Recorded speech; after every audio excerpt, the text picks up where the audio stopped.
le successeur du roi Temba. Il y a bien longtemps, dans un royaume africain, vivait un roi juste et sage nommé Temba.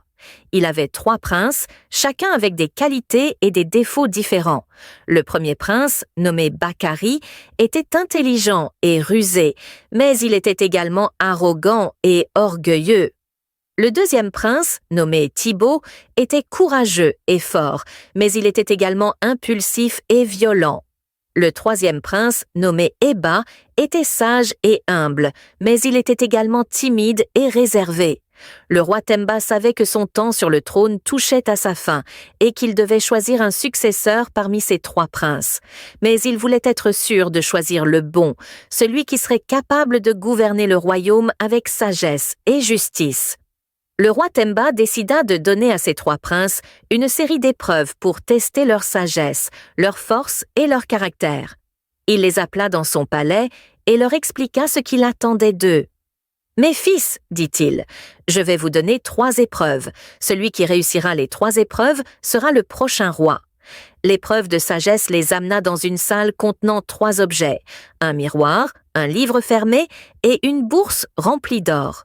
Une inscription disait « Choisis l'objet qui élèvera un peuple ». Bakari prit la bourse, pensant que la richesse ferait prospérer le royaume.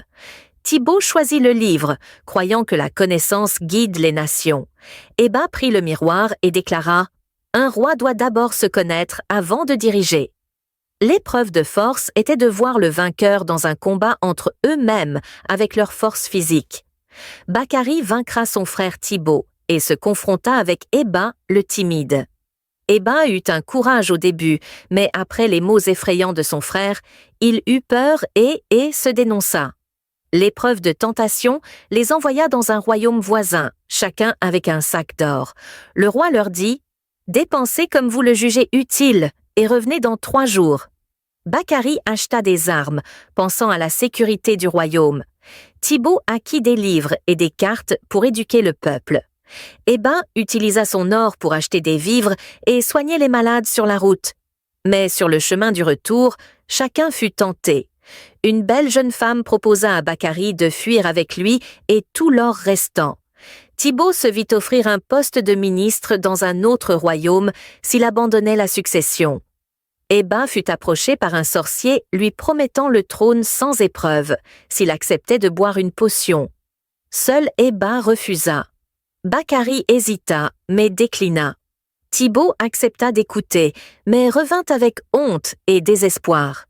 Le roi Temba fut impressionné par la sagesse et la créativité